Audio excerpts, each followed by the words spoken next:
बोल जयकारा बोल मेरे श्री गुरु महाराज की जय। श्री अमर ज्योति दर्शन। महाप्रभु जी की कृपा से सुबह 8 बजे तक आश्रम की सजावट और नाश्ता तैयार हो गया। श्री गुरु महाराज जी के आगमन से पूर्व एक बस में कुछ महात्मा व भक्तजन श्री प्रयागधाम से आ गए और वहाँ रहने वाली संगत के लगभग 30-35 प्रेमी भी कुटिया पर आ गए। 10 बजे महाप्रभु जी ने संत मंडली सहित जब 12 अक्टूबर सन 1987 मंगलवार के शुभ दिन कृपा फरमाई तो वहाँ 60-70 प्रेमी गुरमुख श्री दर्शन हेतु एकत्र हो चुके थे। श्री प्रभु जी ने श्री सिंहासन पर श्री परमहंसों की दिव्य प्रतिमाओं को विराजमान किया, हार पीताम्बर पहनाए, केसर तिलक लगाया, विधिवत श्री आरती पूजा की। भक्तों ने गुरु महिमा के भजन गाए, श्री वचन हुए। दुनिया का हर एक इंसान सच्चे सुख व सच्ची खुशी का तलबगार है, मगर सच्ची खुशी व सुख जिस चीज़ में मिलता है यह उसे प्राप्त करने की कोशिश ना कर आरजी व अस्थायी खुशी को ही सच मान बैठता है। जो खुशी नित्य नहीं, उसे पाकर स्थायी खुशी कैसे प्राप्त हो सकती है। माया के सामानों में खुशी नहीं, खुशी तो नित्य वस्तु में है, मालिक के नाम व भक्ति में है।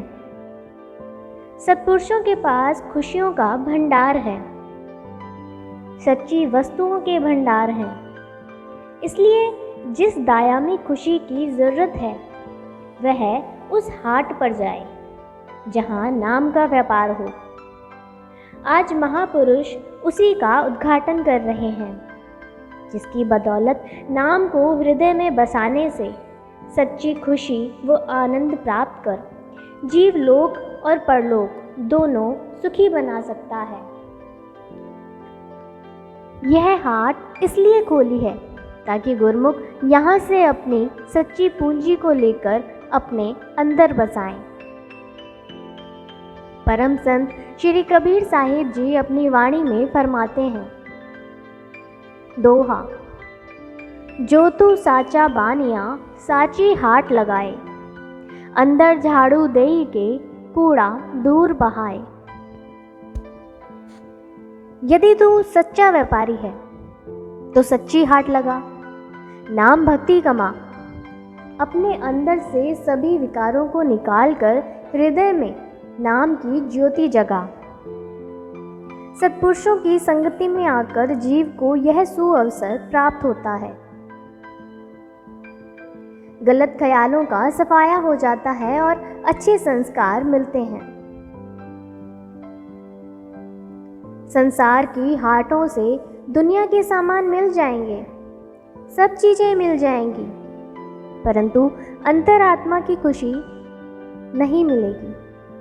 उसको प्राप्त करने के लिए वहां जाना पड़ेगा जहां सत्पुरुषों ने हाट खोला है और भक्ति के साधन उपलब्ध करवाए हैं।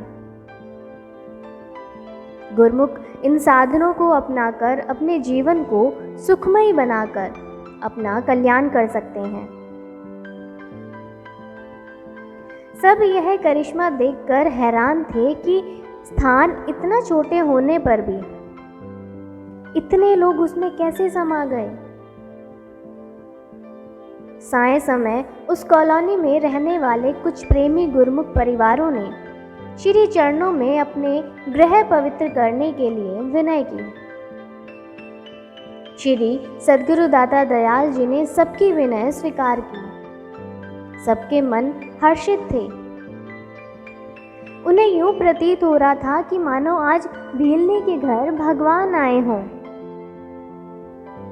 मन ही मन सोचने लगे कि भीलनी ने तो कई वर्षों तक तपस्या की थी, परंतु हमारे भगवान करुणा के अवतार, दया के भंडार शीघ्र ही हमारे ऊपर दयाल हो गए।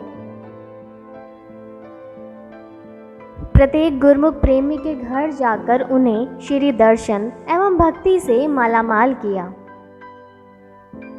हरेक की अंतरात्मा में आनंद और खुशियां भर गई। सबने अपने अपने उद्गारों से श्री प्रभु जी का धन्यवाद किया एवं अथाह कृपा बरसाने के लिए आभार प्रकट किया। भाव विभोर हो वे प्रेमी विनय करने लगे कि किसी को तो ना जाने कितनी तपस्या के पश्चात ऐसा सौभाग्य मिलता होगा, परंतु हमने तो कोई यज्ञ तप नहीं किया। फिर भी भगवान ने अपने भक्तों को स्वयं ही आकर श्री दर्शन से कृतार्थ कर दिया। जिह्वा इसका मुख से बयान नहीं कर सकती। इस प्रकार प्रेमी जनों को निहाल कर आपने पुनः श्री प्रयागधाम में कृपा फरमाई। आप जब भी यहाँ पधारते तो स्थान स्थान पर रहने वाले गुरुमुख प्रेमी जन श्री दर्शनों के लिए आते। आप उनकी विनय पर विशेष ध्यान देकर सबकी भावना पूर्ण कर उन्हें सत्संग प्रवचनों से कृतार्थ करते।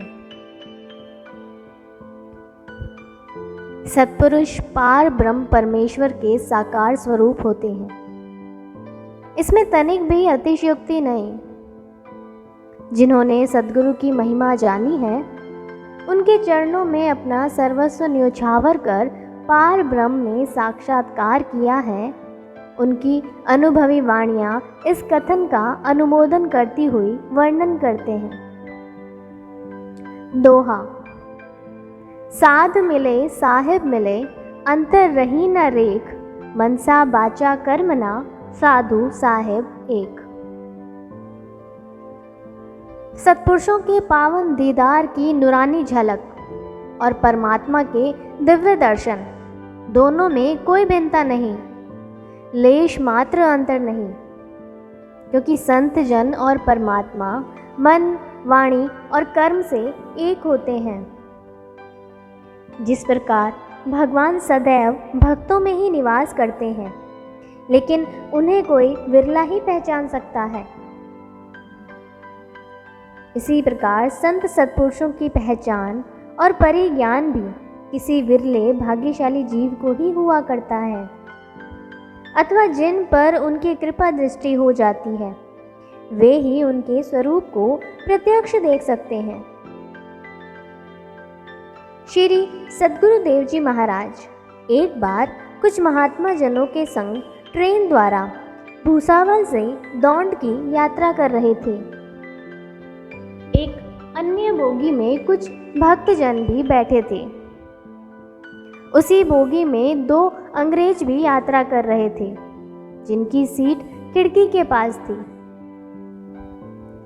सेवकों को यह विदित था कि श्री प्रभु जी कभी कभी बड़े स्टेशनों पर उतरकर प्लेटफॉर्म पर टहलते हैं। मनमाड़ स्टेशन पर गाड़ी रुकी तो भक्तजन खिड़की की सीट से कुछ पीछे खड़े होकर बाहर की ओर झांकने लगे। उन भक्तों को पास में खड़े हुए देखकर वे अंग्रेज अपनी सीट से उठ खड़े हुए और उन्हें बैठने के लिए अनुरोध किया। स्वयं सामने की ओर उन भक्तों की सीट पर जाकर बैठ गए। उनके मन में यह देवी प्रेरणा हुई कि कोई ऐसा कारण अवश्य होगा जिससे यह अपनी सीट से उठकर हमारी सीट के पास आए हैं। थोड़े समय पश्चात महाप्रभु जी उस खिड़की के सामने टहलने लगे और समीप आकर कर कमल उठाकर आशीर्वाद प्रदान किया। गाड़ी के सिग्नल करने पर वापसी जाते हुए पुनः आशीर्वाद से कृतार्थ किया। श्री दर्शन की झलक पाकर भक्तजन वापस अपनी सीट पर आकर बैठ गए। वे अंग्रेज भी इस दृश्य को देख रहे थे। उन्होंने कौतूहलवश पूछा कि ये जो सफ़ेद वस्त्रधारी दिव्य पुरुष थे वे कौन हैं? आपसे उनका क्या संबंध है? भक्तों ने उत्तर दिया कि वे हमारे भगवान हैं। वे कहने लगे कि हमें उनके चेहरे पर एक अलौकिक नूर के दर्शन हुए हैं। हमने आज तक ऐसा तेज किसी के चेहरे पर नहीं देखा। जब उन्होंने आपको आशीर्वाद दिया तो उनके हाथों से दिव्य किरणें निकल रही थी और शीश के पीछे सूर्य की किरणों का प्रभामंडल दैदीप्यमान था। वे तो सचमुच ही अर्शों से उतरी हुई कोई महान हस्ती प्रतीत होते थे। हमारे मन में भी उन महापुरुषों की ब्लेसिंग्स पाने की तीव्र लालसा जागृत हुई है। जैसे भी हो सके इस मनोभिलाषा को अवश्य पूर्ण कीजिए। भक्तजन कहने लगे कि इसमें तनिक भी संदेह नहीं कि पूर्ण महापुरुष भगवान का ही रूप होते हैं। उनके श्री दर्शन की झलक में चुंबकीय आकर्षण होता है। दिल बरबर से उस ओर खींचा चला जाता है। उनकी एक कृपा दृष्टि जीव के सोए भाग्यों को जगाकर चमका देती है। उनके श्री चरणों में अमृत के झरने प्रवाहित होते हैं। महापुरुष ही सच्चे सुख, आनंद और शांति के महास्त्रोत हैं। एक बार जिसने भी इनकी एक झलक को पा लिया तो उस भाग्यशाली जीव की अंतरात्मा में आत्मज्योति प्रज्वलित हो जाती है, जिससे वह उस परम सत्ता परमात्मा के दर्शन पाने के लिए लालायित हो उठता है। महापुरुषों की महिमा श्रवण कर उनके हृदय में भी श्री दर्शन पाने की उत्कंठा और भी तीव्र हो गई। भक्त जी ने उन्हें आश्वासन देते हुए कहा कि हमें डॉन स्टेशन पर उतरना है। हम श्री चरणों में आपकी विनती अवश्य पहुंचाएंगे। आप खिड़की से बाहर की ओर देखते रहना। डॉन स्टेशन पर उतरकर भक्तजनों ने अंग्रेजों की विनय की, श्री चरणों में अर्ज की। आपने मुस्कुराते हुए खिड़की के पास जाकर दोनों कर कमल उठाकर उन्हें आशीर्वाद प्रदान किया। आपकी असीम कृपा को पाकर वे धन्य हो गए। उनके चेहरे से छलकती खुशी इस बात को प्रमाणित कर रही थी। चौपाई। सोई जानई जेई दोहू जनाई, जानत तुम ही होई जाई। जिसे आप अंतर के चक्षु प्रदान कर दें, वही आपके पावन स्वरूप का दर्शन कर सकता है। उसे ही आपके वास्तविक रूप का बोध हो सकता है। जो एक बार आपको जान लेता है, आपसे नाता जोड़ लेता है, फिर वह सदा सदा के लिए आपका ही हो जाता है। उसे फिर अन्य कुछ न भाता है न सुहाता है। आप श्री प्रयागधाम से प्राय निकटवर्ती कई आश्रमों पर कृपा फरमाते। एक बार आपने एक आश्रम पर कृपा फरमाई। आश्रम बहुत पुराना होने के कारण फर्श स्थान स्थान से टूटा हुआ था। दीवारों का रंग रोगन भी कई स्थानों से निकल चुका था। यहाँ तक कि दरवाजे व खिड़कियां भी काफ़ी पुराने हो गए थे। आपने आश्रम की ऐसी अवस्था देखकर वहाँ रहने वाले महात्मा जी को फरमाया कि यहाँ मरम्मत का काम काफ़ी करवाने वाला है। महात्मा जी ने विनय की कि प्रभु, दास के लिए इतनी धनराशि का प्रबंध करना कठिन है। श्री प्रभु जी ने स्वयं रजिस्टर उठाया और महात्मा जी के हाथों में सौंपते हुए उपस्थित संगत को पावन वचन किए कि जो अपनी श्रद्धा अनुसार जितनी सेवा लिखवाना चाहते हैं, यहाँ आकर लिखवाते जाएं। सब संगत बड़े प्रेम और उत्साह से श्री प्रभु जी के चरणों में आकर महात्मा जी को अपनी अपनी सामर्थ्य के अनुसार सेवा लिखवाने लगी।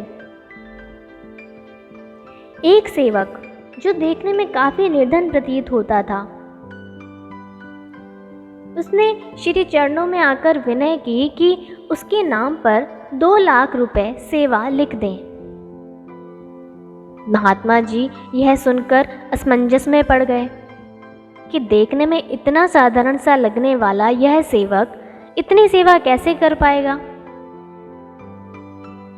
उनके द्वारा दोबारा पूछे जाने पर भी जब उसने अपने विनय को दोहराया तो महात्मा जी पूछने लगे कि कर पाओगे इतनी। सेवक हाथ जोड़कर बहुत ही विनम्र और शांत भाव से कहने लगा कि मैं कोशिश तो करूंगा कि इसी जन्म में यह सेवा पूर्ण हो जाए, परंतु यदि कुछ शेष भी रह गई तो अगले जन्म में अवश्य पूरी कर दूंगा। मुझे दृढ़ विश्वास है कि अगले जन्म में महाप्रभु जी मुझे इस वायदे को पूर्ण करने के लिए अवश्य ही अपने श्री चरणों में स्थान प्रदान करेंगे। सेवक की ऐसी सच्ची और ऊंची भावना को देखकर महाप्रभु जी अत्यंत प्रसन्न हुए। जो अपने आप को सद्गुरु के अर्पण कर देता है, अपनी सुरती को सभी बंधनों से मुक्त कर केवल अपने इष्ट देव का ही हो जाता है, वह सेवक ही वास्तव में सेवक कहलाने का अधिकारी है। ऐसा सेवक जन्म जन्मांतरों तक अपने इष्ट से नाता जोड़ लेता है। परम संत श्री कबीर साहिब जी अपनी वाणी में वर्णन करते हैं, दोहा निर्बंधन बंधा रहे, बंधा निर्बंध होए, कर्म करे करता नहीं, दास कहावे सोए। संसार में विचरण करता हुआ जीव सत्संगति एवं सत्पुरुषों के सानिध्य से अनभिज्ञ स्वयं को बंधन रहित व बंधन मुक्त मानकर आजाद होने का मात्र दिखावा करता है, क्योंकि अंतरीव तौर से तो वह मोह माया की बेड़ियों में जकड़ा हुआ होता है। इसके विपरीत जो सत्पुरुषों की आज्ञा को सर्वोपरि मानकर सदैव उन्हीं का ही ध्यान करते हैं, उनके प्रेम पाश व आज्ञा के बंधन में बंध जाते हैं। सही अर्थों में वे निर्बंध हैं, क्योंकि वे हर कर्म को निष्काम भाव से करते हुए किसी प्रकार के फल की कामना नहीं करते। ऐसे सेवक अपने स्वामी से जन्म जन्मों का नाता जोड़ लेते हैं। ना वे मालिक को भूलते हैं, ना ही मालिक उन्हें कभी भुलाते हैं। कृपा कटाक्ष। श्री सद्गुरुदेव जी महाराज अनंत अपरिमित कृपा कटाक्ष के दिव्य स्वरूप समय के अनुरूप परिलक्षित करते हैं। सेवकों पर अहेतु कृपा बरसाते हैं, उन्हें कर्तव्य पथ सुझाते हैं, पग पग पर रक्षा कर बचाते हैं तथा भक्त वत्सलता का विरत निभाते हैं। यही उनकी करुणा सहृदयता के प्रमाण प्रकट हो स्वर्ण अक्षरों में अंकित हो जाते हैं। गुरमुख प्रेमी जिज्ञासु तथा आध्यात्मिकता के पिपासु इन्हें पढ़ सुनकर प्रेम अमीय रस भरते हैं और स्वयं को आनंदित करते हैं। आपके कुछ सेवों के प्रति करुणा, सौहार्द और उपकारों के अनगिनत किस्से हैं। यहाँ कुछ एक किस्से ही संकलित किए गए हैं। प्रथम,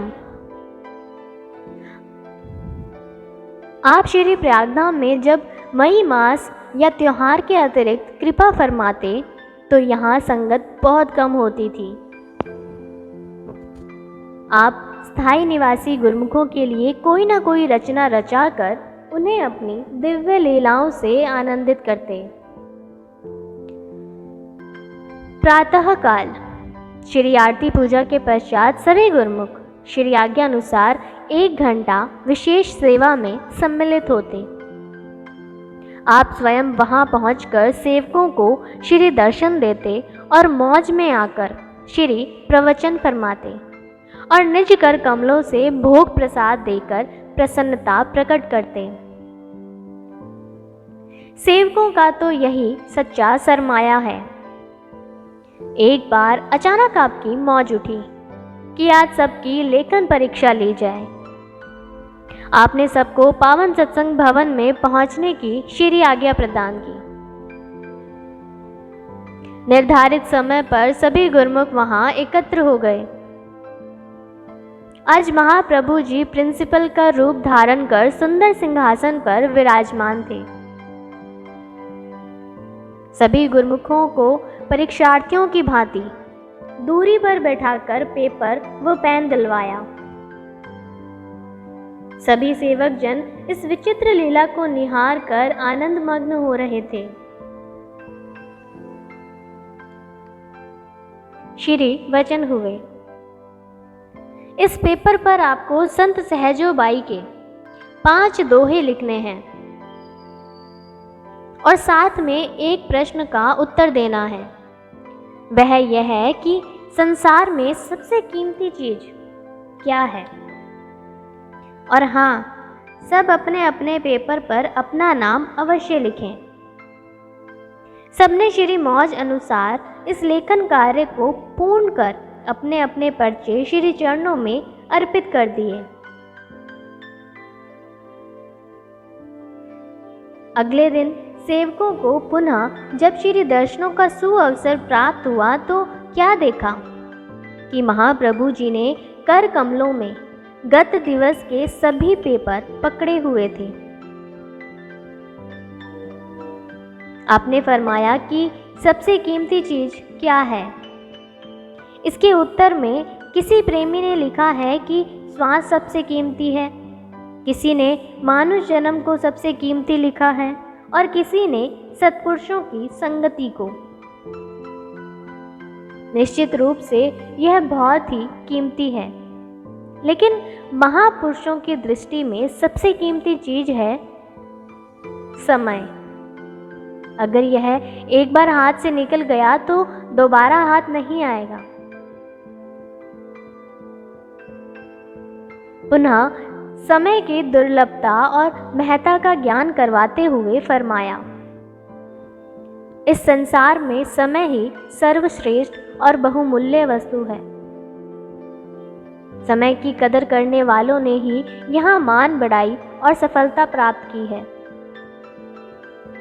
जितने भी उच्च कोटि के शिरोमणि पुरुष हुए हैं अथवा वर्तमान युग में विद्यमान हैं, उन सबकी श्रेष्ठता, दूरदर्शिता और प्रतिभा का आधार समय का सम्मान है।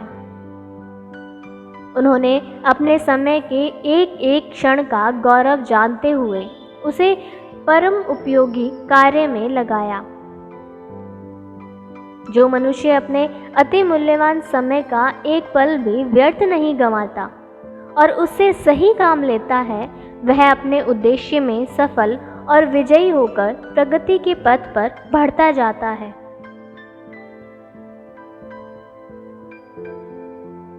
जिनके मन में ध्येय प्राप्ति की इच्छा होती है, जिनके हृदय और मस्तिष्क में उन्नति करने की धुन समाई होती है, वे समय का एक पल भी व्यर्थ नहीं जाने देते।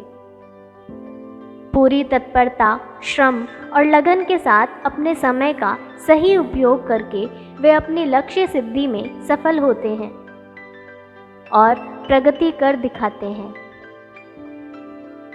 किसी ने बहुत सुंदर शब्दों में कहा है, हाथ से जाता है जो एक सांस भी, साथ उसके जा रही है जिंदगी।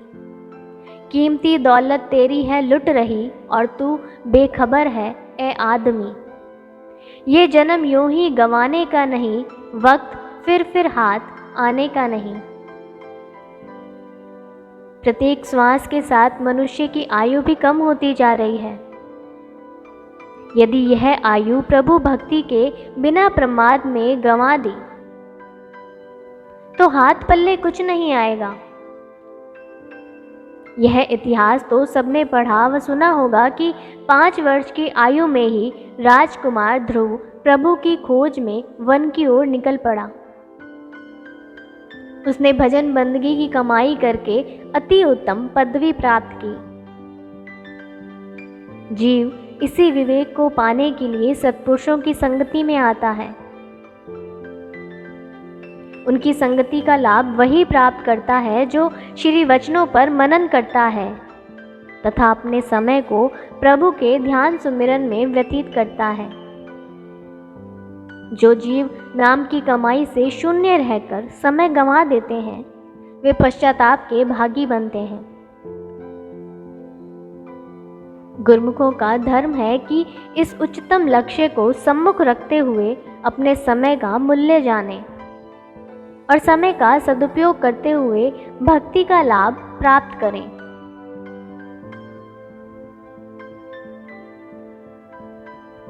यही मनुष्य जन्म का लक्ष्य है, यही ध्येय है।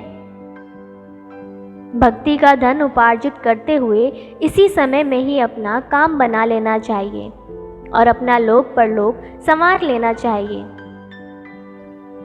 इस प्रकार आपने सभी गुरुमुखों को समय का मूल्य एवं महत्व बतलाते हुए उन्हें अपने जीवन के हर पल हर क्षण को भक्ति के नियमों में व्यतीत करने का आदेश दिया। आपने ऐसे ही कुछ सुअवसर गुरुमुखों को प्रदान किए। यह आपकी असीम कृपा का उपहार ही था कि संत वाणियों को कंठस्थ करने से उनके जीवन में संतों गुरु भक्तों की न्यायी जीवन बनाने की प्रवृत्ति जागृत हुई। अध्ययन आचरण से बुद्धि में विकास हुआ और अंतर्मन में प्रकाश हुआ। लीला 2। गुरुमुख जन अपने समय का पूरा लाभ उठा सकें, इस हेतु आप सदैव उनके लिए साधन जुटाने में तत्पर रहते, सेवा की अनमोल निधि प्रदान करते, ऐसे सुअवसर प्रदान करते जिनकी मधुर स्मृति सदा सदा के लिए हृदय पटल पर अंकित हो जाती। ऐसा ही एक बार का वृतांत है। श्री प्रयागधाम में आनंद कैंटीन का निर्माण कार्य चल रहा था। कैंटीन की छत डालने की सब तैयारियां हो रही थी। इस हेतु जाल बांधा गया और जो सामान सीमेंट, बजरी, रेत इत्यादि आवश्यक था, सब यहाँ समीप ही एकत्र किया गया। अगले दिन छत डाली जानी थी। आपने सभी सेवकों को समीप बिठाकर उनमें सेवा का उत्साह बढ़ते हुए पावन वचनों में फरमाया कि हमारी मौज है कि सभी महात्मा, भक्त, बाइयाँ, भक्तानियाँ मिलकर इस कार्य को साय समय तक समाप्त कर दें। श्री आज्ञा पाते ही सभी सेवक तन प्राण से इस सेवा में जुट गए। क्रमशः बोल जयकारा, बोल मेरे श्री गुरु महाराज की जय।